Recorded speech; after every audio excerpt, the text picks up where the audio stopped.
It was promising to be a good year, with hoteliers and tour operators enjoying a bumper tourist season. But their joy was short-lived.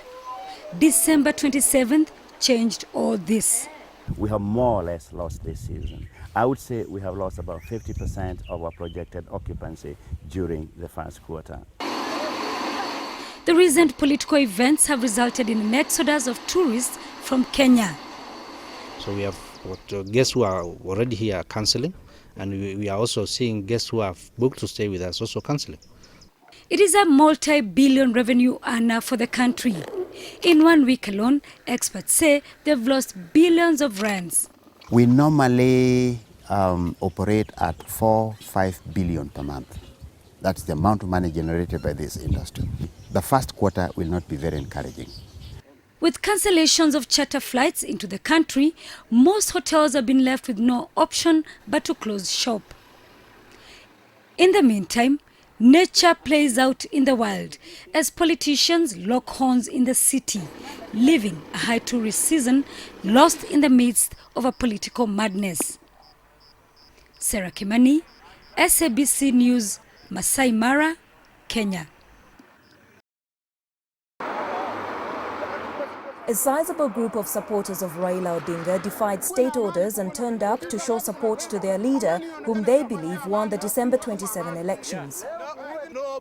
In order to press his case, Odinga had called for 1 million of his supporters to turn out for the occasion, at which he planned to declare himself the people's president. The mass protest, however, failed to take off and was postponed after huge numbers of paramilitary police, firing tear gas and warning shots, dispersed demonstrators. The violence, most of which has been on both political and tribal lines, erupted soon after Kibaki was declared winner in elections that pitted him against his former ally and which some disputed were rigged. Up to 300 people have died in clashes between Kibaki's Kikuyu tribe and an alliance of others led by Odinga's Luo ethnic group. Addressing journalists this evening, President Kibaki expressed dismay at what has been happening in the country. I am deeply disturbed by the senseless violence instigated by some leaders in pursuit of their personal political agenda. This is causing unnecessary loss of lives, destruction of property, and displacement of innocent wananchi from their homes, especially women and children. Throughout the day, the streets of Nairobi have been completely deserted, people too cautious to venture out amid all the violence and trouble. And as dusk befalls the city, there's even a bigger police presence to ensure that no form of trouble breaks out. Maureen Nkandu, SABC, Nairobi. The latest development could be a breakthrough after a week-long stalemate between President Kibaki and opposition leader Raila Odinga, who's insisted that a transitional government be formed to prepare for a new presidential election within 3 to 6 months. But now much focus has turned to the humanitarian crisis brought on by days of violence. More than 350 people have been killed and thousands more displaced. The Jamhuri Trade Fair Center has now been turned into a temporary home for Anwai Rimo and many others who fled from clashes in the Kibera slums south of Nairobi. We have no somewhere to sleep. We sleep on our mattresses which we come with them. Food is risky here. We are just here for sometimes because we know we'll unite sometimes and we'll go back to our homes. This exhibition hall is now home to about 65 families. It's got absolutely nothing in it except the few possessions that most of these people managed to flee their homes with. There is very little ventilation, and mothers with their babies, children, families literally spend the day here. They sleep here, they cook here, they eat here. People here are fed by volunteers from church groups who bring them daily supplies of their basic necessities. We have so many of our church members who have volunteered. On the other side, we were not dealing specifically with the government or any other volunteers. It's just the church members who have been able to give clothes, We have brought in so much food, and the same church has come here so that we may be able to help the people see that they are in a clean environment.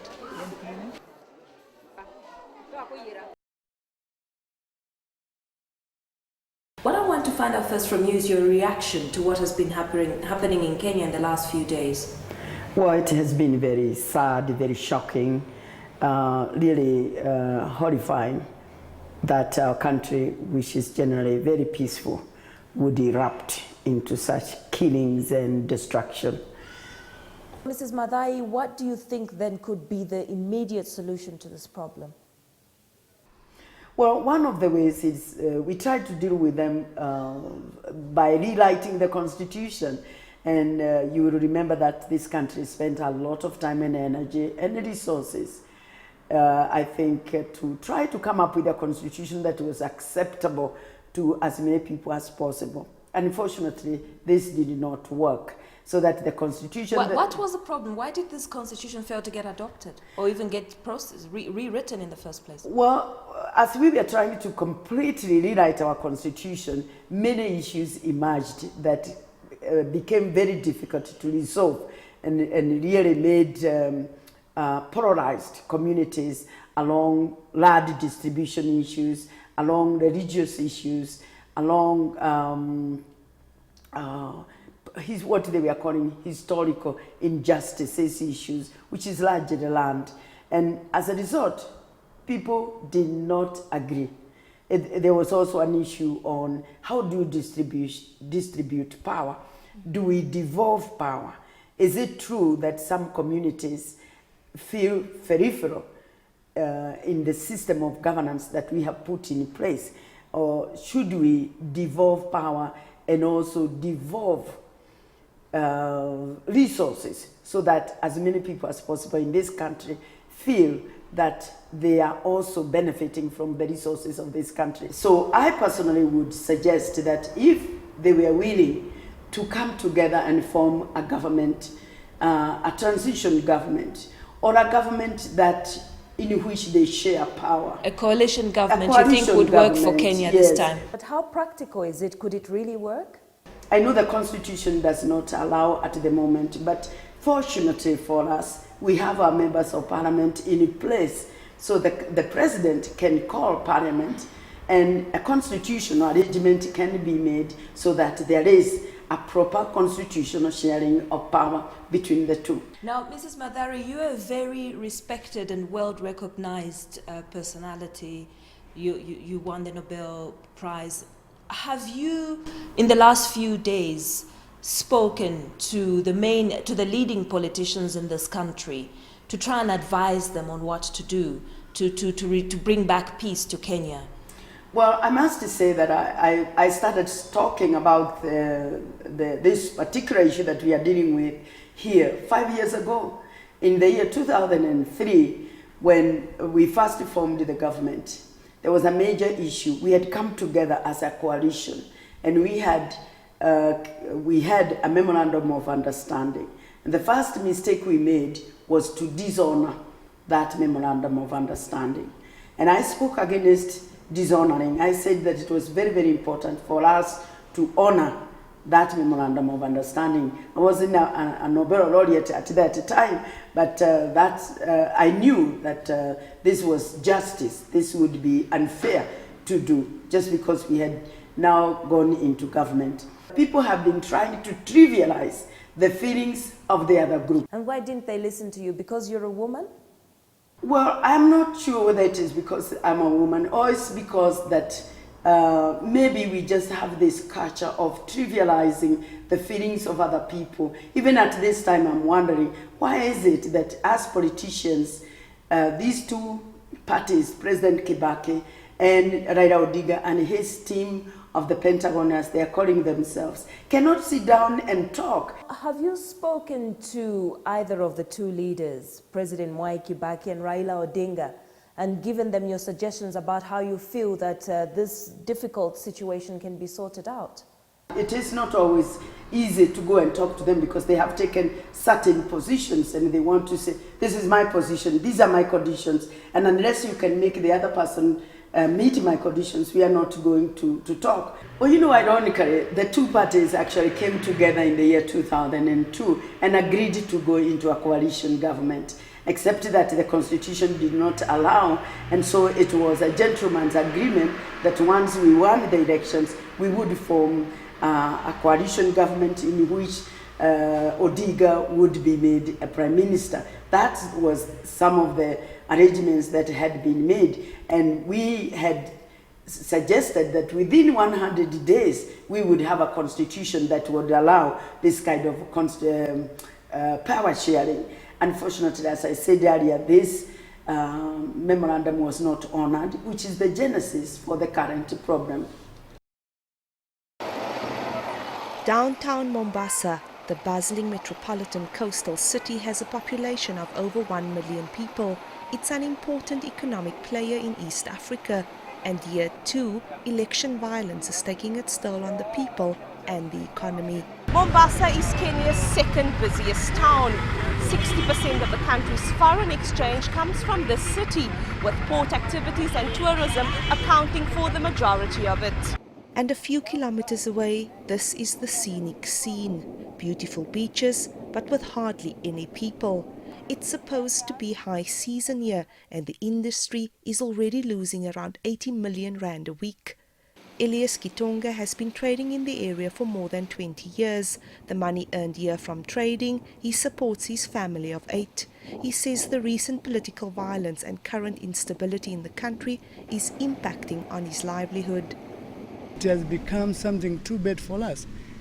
Actually, in Mombasa, people are starving because most of the income comes from tourism sector. And yet, like in Marindi, there are no hotels now.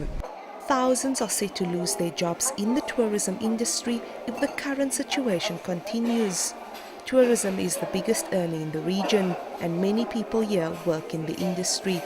If nothing changes, right now our hotels during the high season have three types of employment. They have casual employment, they have contracted employment, and then they have permanent employment.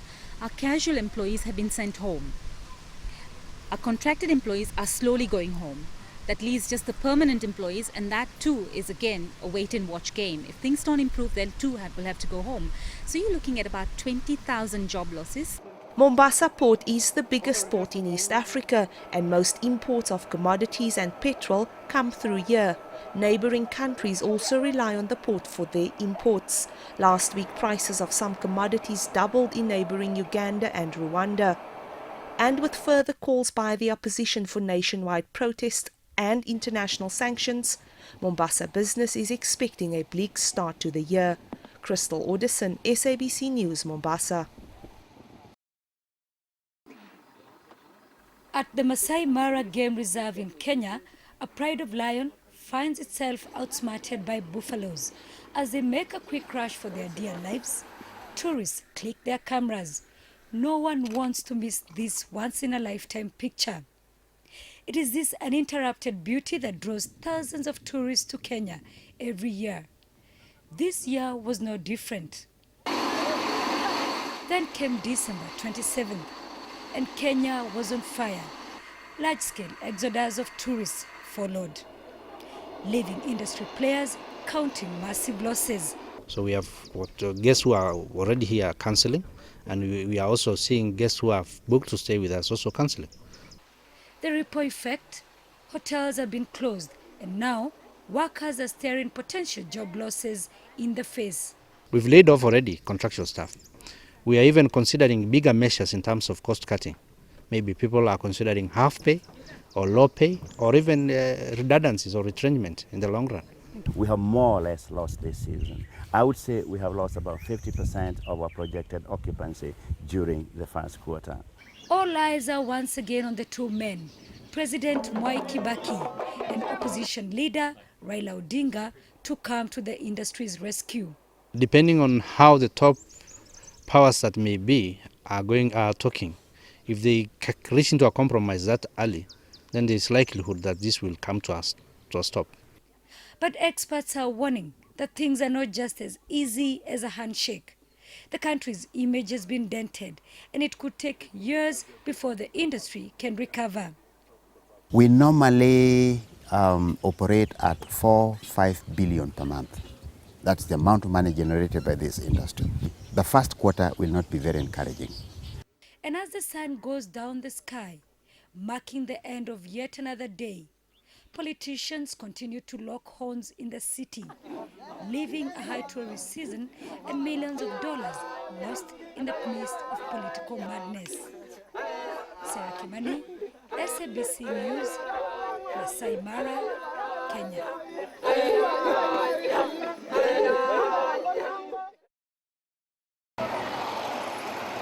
Downtown Mombasa, it's a buzzing metropolitan city with more than 1 million residents. It's an important player in East Africa, but the town has also had its fair share of political violence recently. Mombasa is Kenya's second busiest town. 60% of the country's foreign exchange comes from this city, with port activities and tourism accounting for the majority of it. Mombasa residents are angry at politicians for not wanting to talk to one another. Well, I believe things are getting back to normal, but the most important thing that I should insist on, I insist that this country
Industry is losing about $7 million per week, and thousands of jobs are expected to be lost. If nothing changes, right now our hotels during the high season have three types of employment. They have casual employment, they have contracted employment, and then they have permanent employment. Our casual employees have been sent home. Our contracted employees are slowly going home. That leaves just the permanent employees, and that too is again a wait and watch game. If things don't improve, then too will have to go home. So you're looking at about 20,000 job losses. Adanji says hoteliers and tour operators here were enjoying a boom with bookings at about 100%. They were predicting a good year ahead for the market, but their joy was short-lived. The December post-election violence changed all that. And this week's call for mass action and international sanctions by the opposition, Elias Kidonga says he faces an uncertain new year. Crystal Alderson, SABC News, Mombasa.